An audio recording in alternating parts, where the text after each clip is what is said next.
Hey there, this is TJR from Music Worth Buying, and wanted to take a little moment here to just discuss what's been going on with Music Worth Buying. You may have noticed that it's already February now, and you haven't yet seen Robert and I get together and share our latest batch of music discoveries with each other. And so I wanted to talk about that real quick. No, Robert and I are not getting a divorce, but what's been happening is our schedules have made it impossible lately. We've both been involved in a lot of things in our lives outside of Music Worth Buying, and it's made it really impossible for us to get together. We were even going to try to get together this week and shoot some episodes. We weren't able to after all. We're going to shoot again, try again for next week. Of course, we did get together for NAMM, and that was probably the last time we actually saw each other. Since then, we've just been able to talk on the phone and by text. We are also working on ways for us to get together virtually, like we did when we discussed the single-only one together. We did that by phone. Some audio quality problems, we're working that out.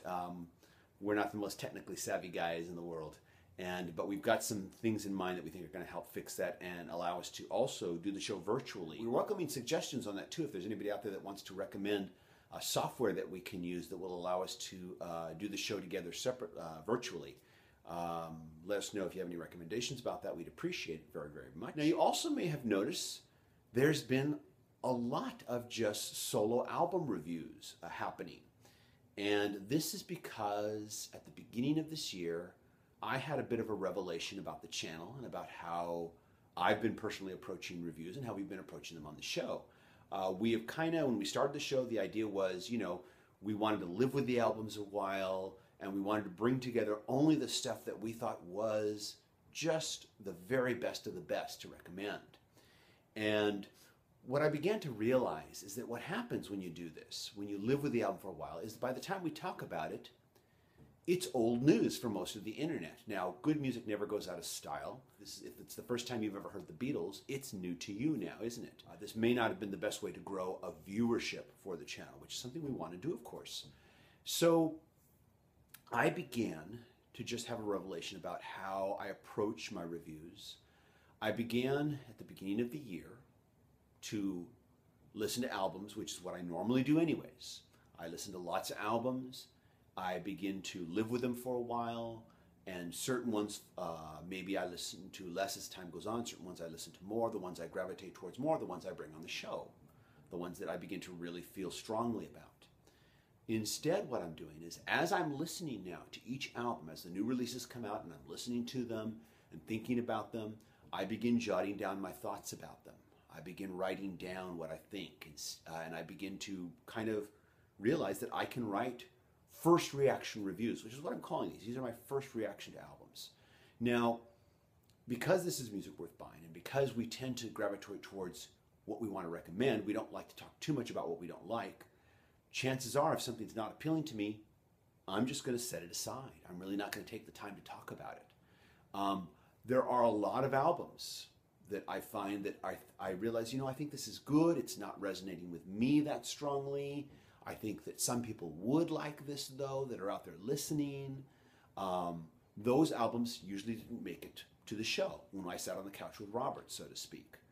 But now I find that I can talk about albums that perhaps I think I can recommend, not for myself, that I'm not feeling that strong about it, but I can tell these are quite good, and I think there's something to this, and I think that you, the viewer, might be interested in checking it out, and here's the reasons why I think you might be checking it out.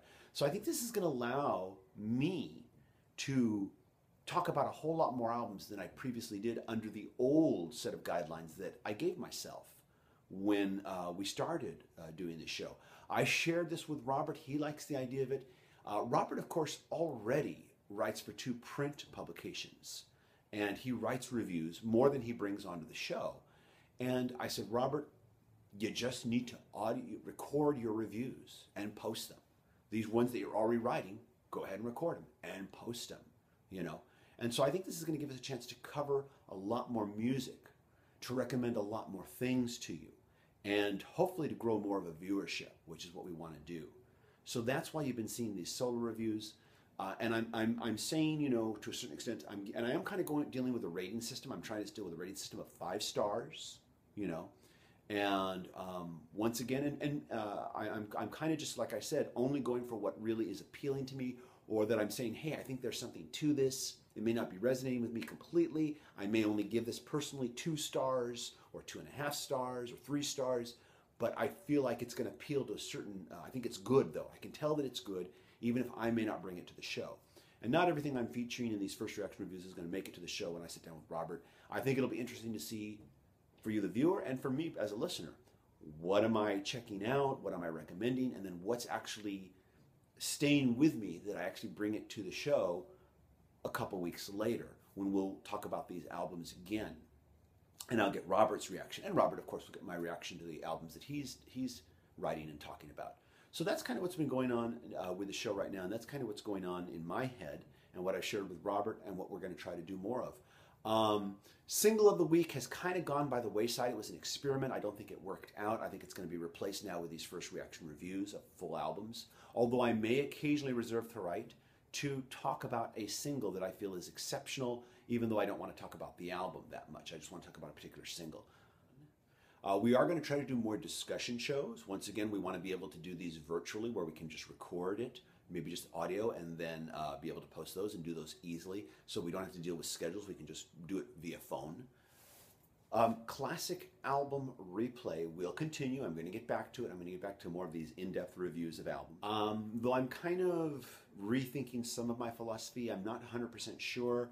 Sometimes I think I get a little too in-depth on the technical aspect as a musician, where I talk about time signatures and I talk about chord progressions, you know, the 1-4-5 progression, going to the 6th chord, that sort of thing. And I think I may be getting too far off track with that because not everybody's a musician, not everybody understands that, but that's part of how music is constructed. And sometimes I go back and forth. Should I bring it up? Should I not bring it up? If you're a movie critic, you talk about story structure. You talk about logical story structure. You talk about character arcs, whether or not there is a character arc or there should have been a character arc. So it's kind of I'm kind of on the fence about this, and I wouldn't mind hearing your opinions about this. I sometimes think maybe I lose the viewers when I talk about things like chord structures and chord progressions, time signatures, and get into these things. I did that quite a bit with the last Led Zeppelin 4 one. Maybe I shouldn't have. I don't know. I think it is useful when I'm talking about the whole plagiarism thing, where I discuss, or the plagiarism accusations, where I discuss, you know, I think you have to talk about those sort of things when you're trying to compare the two and explain, here's why I think it's a valid accusation of plagiarism, here is why I feel it's not a valid accusation. Anyway, so I wouldn't mind hearing your thoughts about that. So that's what's basically been going on, and Robert and I are planning to get together. We are going to shoot more episodes, and then we're going to shoot a whole bunch of them at once, and then we're going to start releasing them, you know, as we go week by week, and so we'll get back into the swing of that. So thank you so much for watching, thank you so much for subscribing, and thank you so much for sharing the show with all your friends on Facebook, Twitter, and anywhere else. We really do appreciate it, and we hope to have a lot more cool content for you coming up. So thanks, take care, bye-bye.